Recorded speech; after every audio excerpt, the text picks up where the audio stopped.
आज हम लोग कक्षा 10 जीव विज्ञान के महत्वपूर्ण प्रश्न सॉल्व करेंगे जो यूपी बोर्ड 2024 में आ सकते हैं। तो प्रश्न नंबर 9 का क्या है? नर जनन अंगों से संबंधित ग्रंथि है। तो नर जनन अंगों से ग्रंथि संबंधित कौन सी है? प्रोस्टेट ग्रंथि। प्रश्न नंबर है पादपों में वायु प्रदूषण कम करने वाली प्रक्रिया है। तो पादपों में वायु प्रदूषण कम करने वाली प्रक्रिया प्रकाश संश्लेषण है। प्रश्न नंबर है हीमोग्लोबिन महत्वपूर्ण भूमिका निभाता है। तो हीमोग्लोबिन श्वसन में महत्वपूर्ण भूमिका निभाता है। है अनिकेश फलन बीज रहित फलन को प्रोत्साहित करता है। तो जिबरेलिंस प्रभाव है। प्रश्न है मनुष्य के मुख में लार ग्रंथियों की संख्या होती है। तो मनुष्य के मुख में 3 जोड़ी लार ग्रंथियों की संख्या होती है। प्रश्न नंबर है केवल नर में पाई जाने वाली ग्रंथि है। तो प्रोस्टेट ग्रंथि है जो केवल नर में पाई जाती है।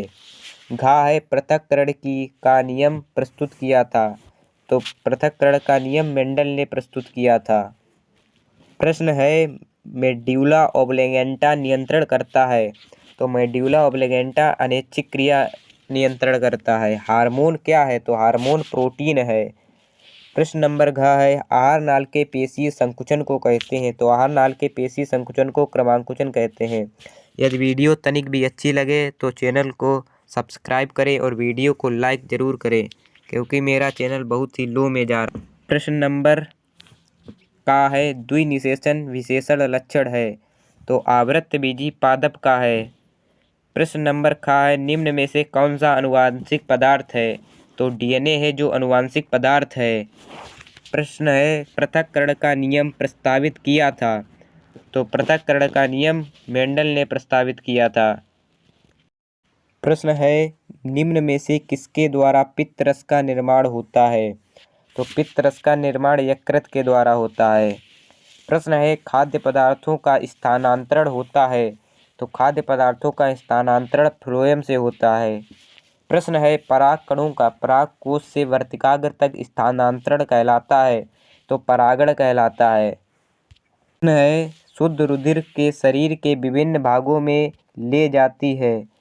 तो क्या ले जाती है? महाधमनी ले जाती है जो शुद्ध रुधिर को शरीर के विभिन्न भागों में ले जाती है। प्रश्न है फ्लोएम द्वारा भोजन का स्थानांतरण किस रूप में होता है? तो प्रोटीन के रूप में होता है।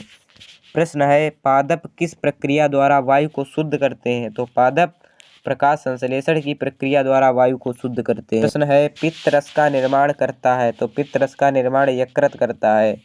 प्रश्न नंबर है निम्नलिखित में से कौन सा पादप हार्मोन्स है?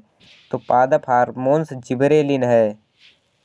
प्रश्न है F2 पीढ़ी में 3:1 अनुपात प्राप्त होता है। तो एक संकर क्रॉस में प्राप्त होता है क्रमरूप परिशेषिका भाग है। तो क्रमरूप परिशेषिका सीकम का भाग है।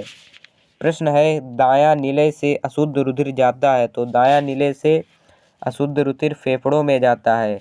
प्रश्न है निम्नलिखित में आनुवांशिक पदार्थ है। तो आनुवांशिक पदार्थ डीएनए है।